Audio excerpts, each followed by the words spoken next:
Hello guys, welcome back to the nest. I hope you're all keeping well. Nice mixed day today, you know, 1 minute it's sunny, 1 minute it's all cloudy. What do you expect over here? But yes, welcome back to the nest, and it is time for another movie reaction. Today's movie reaction is another installment in the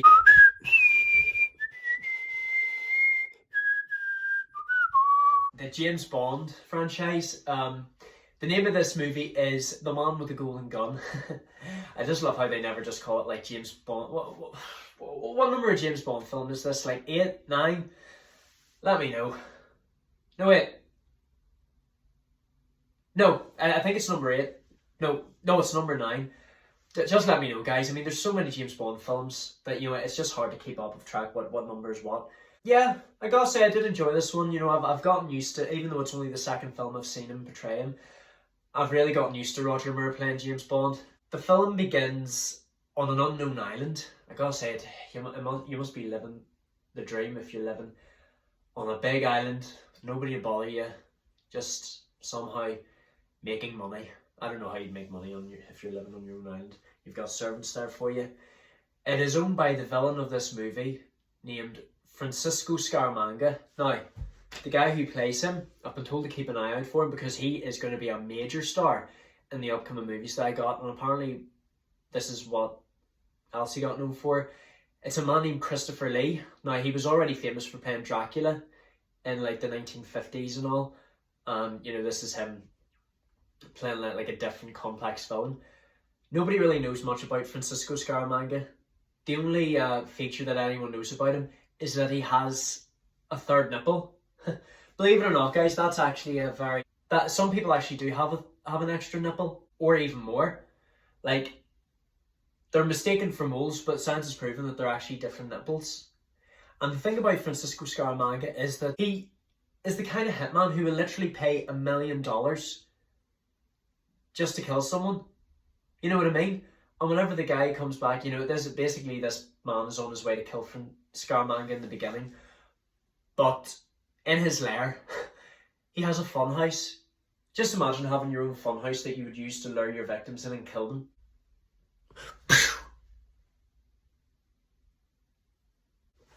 Oh, it's a dummy. And then the real thing comes in.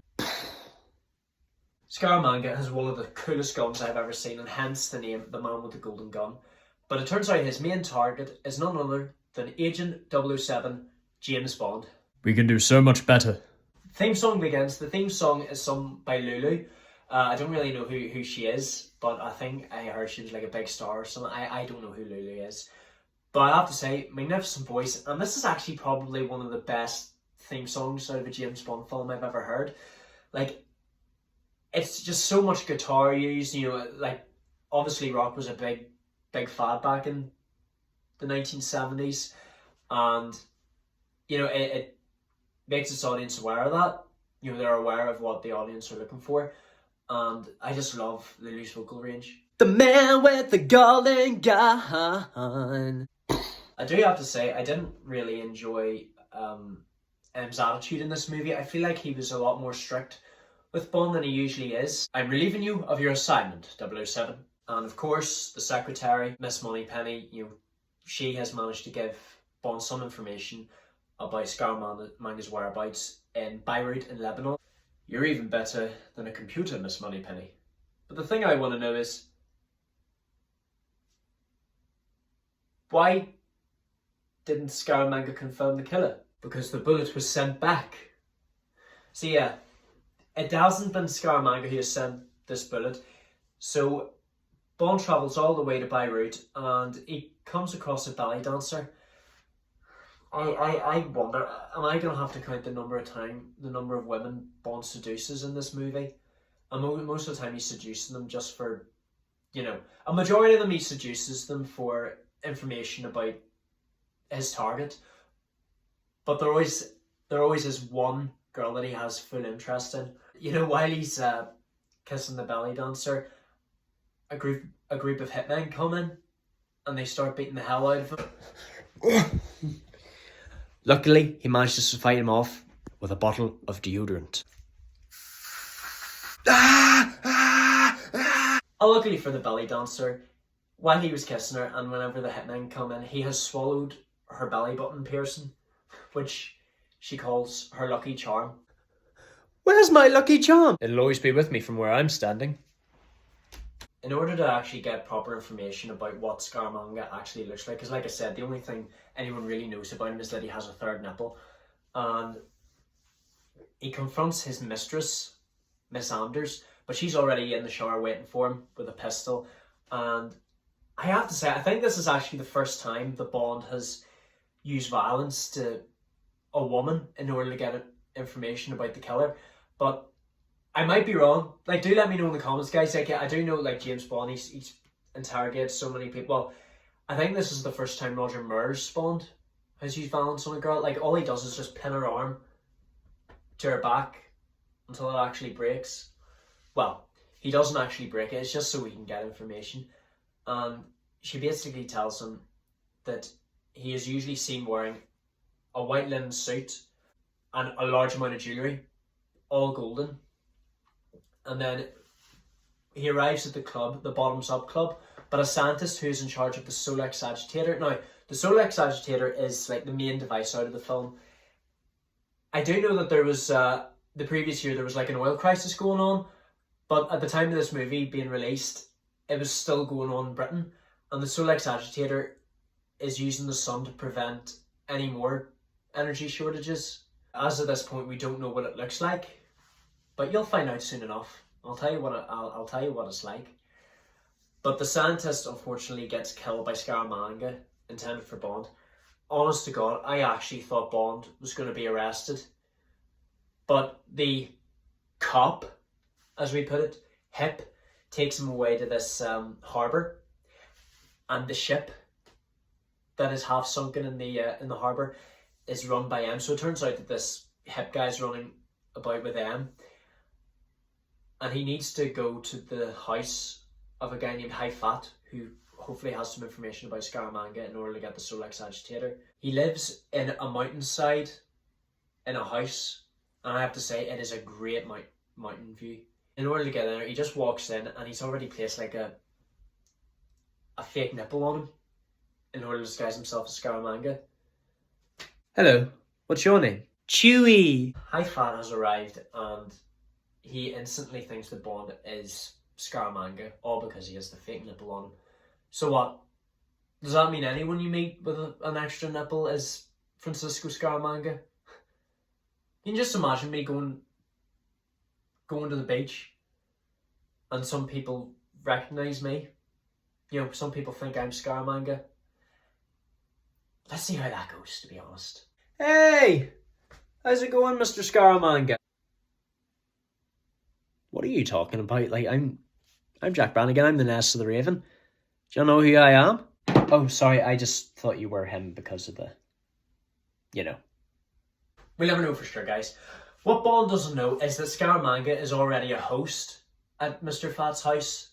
And during the night, whenever he sneaks in, there's already an army waiting for him. And it turns out that High Fat runs a martial arts academy. But instead of actually pulling on some moves, he just gives all the minions a kick to the face. He's James Bond. What do you expect him to do?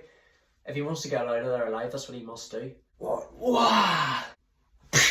Hip and his nieces come to the rescue, and another boat chase begins. Now I have to say, I do think this boat chase wasn't as strong as the last one, so don't, you know, like there were so many distractions, and I think there was another American guy, like you remember in the last one, Live and Let Die, there was like a sheriff in Florida, and you know, he was so caught up in his job, and you know, he decides to assist James Bond later on. I do feel sorry for the kid who was swimming from boat to boat in that river just to sell something, and then Bond just throws him back into the river just to keep him safe. But he does promise to get him like another thing of what he was selling. Later on, Bond meets up with Goodnight. Now Goodnight turns out to be his other secretary. Now, you know, he already has Miss Moneypenny, but he also has Goodnight, and unlike Miss Moneypenny, Goodnight actually comes along on the missions with him, so she does. Yeah, I guess that's handy enough, but if you're getting people in harm's way, then you know, it's probably not the right thing to do. But sometimes you do need a little bit of backup. It's a lot more safer. It turns out that Miss Anders is actually out to kill Scaramanga. And she was the one who sent the bullet up to London.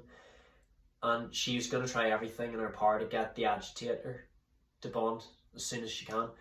The next day at a boxing event, unfortunately, Bond arrives, sits down beside Miss Anders. You just see Miss Anders with this blank expression on her face, as if she's just been shocked by something.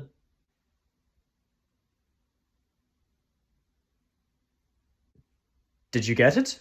And unfortunately, you look down and there's a gunshot, obviously by the works of Francisco Scaramanga. There's also a little bit of a backstory towards this villain. Now, he was raised in a circus or something, and his only friend was a magnificent bull elephant.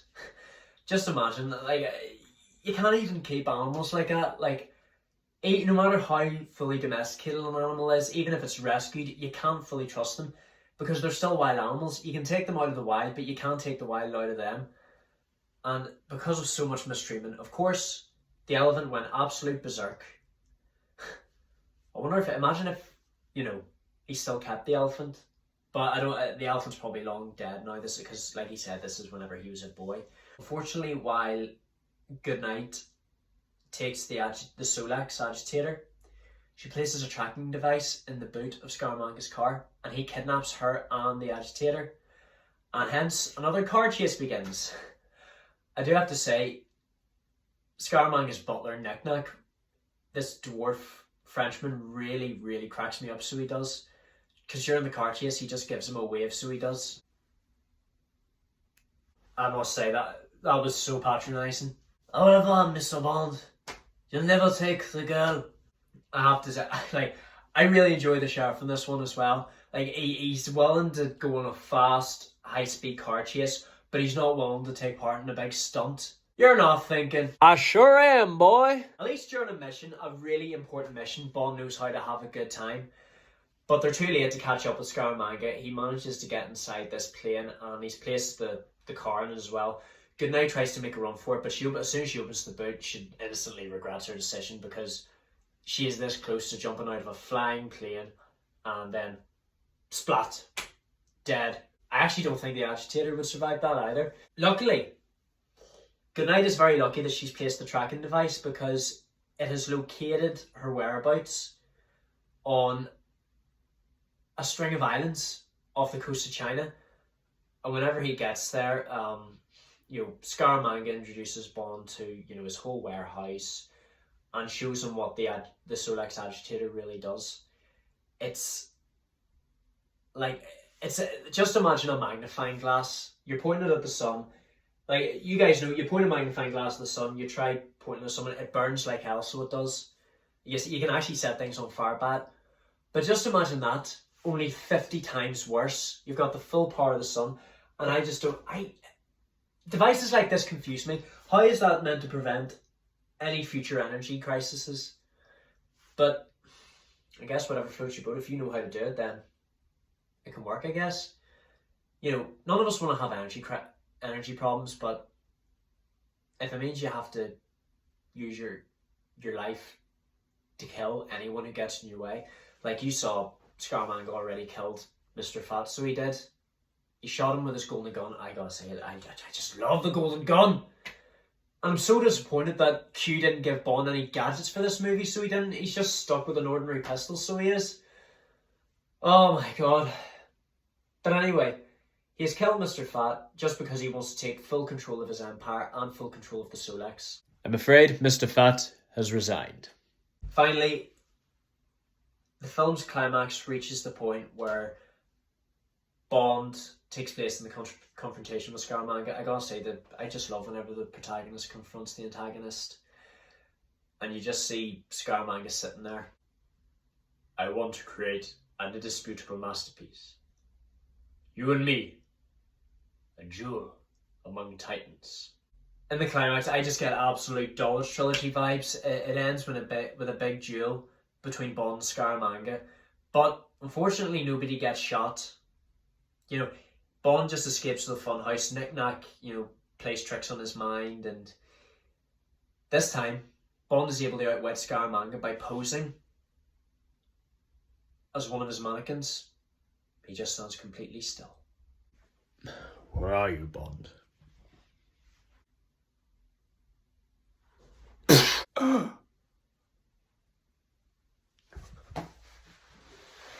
Scaramanga isn't a problem for us anymore. And Goodnight even rescues herself.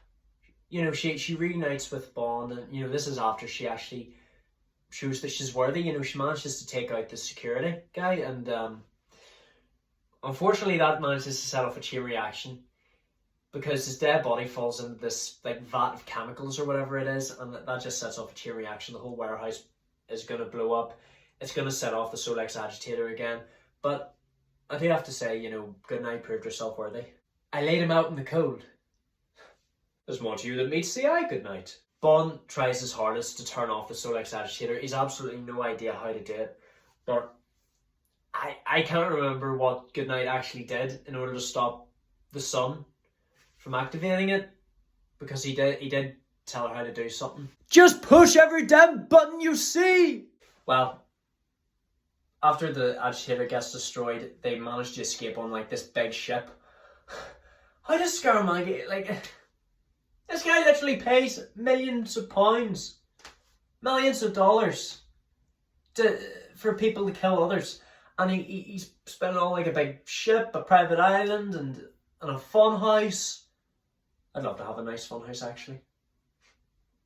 Open it to the public. Unfortunately for them, Nick Nack has managed to sneak onto the ship, and he has begun to try and start a scuffle with Goodnight. But this is so funny. Bond stops Nick Nack by placing him into the suitcase. Honest to God, I actually thought that he threw him into the ocean, because the way Goodnight puts it, you didn't, did you? I did what I had. But it turns out he's just put him on the mast of the ship inside this cage. Like, I guess Bond can't be that cruel. I may be small, but I never forget. Typically ends with Bond and Goodnight kissing on a bed. M calls, looking for Goodnight. Goodnight, are you there? She's on her way, sir. Good night. Good night, sir. End. But yeah, I do think there should have been a lot more action in this movie. Like, it wasn't as fun as the last James Bond movie. You know, there was a lot more action in the last one, but I don't know what was going on with this, but I still really enjoyed it. I did enjoy Christopher Lee as a villain. You know, like I said, I'll keep my eye out for him in future movies, because I heard that he's a big name. Yeah, like I said, guys, I really enjoy the James Bond movies, and you know, I'm really looking forward to the next one, because it's sending the end credits, the end of The Man with the Golden Gun. James Bond will return in The Spy Who Loved Me. I don't know when that's going to be, guys, but you know, I'll keep you updated. You guys will just keep an eye out on the channel, and you know, I really appreciate you guys sticking on with the channel. You know, we're very closely coming up to the peak of this channel, the turning point where hopefully, you know, my channel gets more recognized. And you know, I appreciate you 237 subscribers here sticking with me here. Like, you know, I really appreciate it. We're starting off small. Like, I do know no channel is really professional whenever they begin. They start off with a low quality camera. I know you guys are enjoying the editing, but you know, there's definitely more to come. You know, there's a couple more movies to do for this year, and then I'm going to be making a wee personal video, guys, because I need you to listen very carefully. But thank you so much for watching, guys. I love you all to death. Don't forget to like, comment what you would like to see next, subscribe, tell your friends, share on your social media, turn on all notifications. I shall see you in the next video.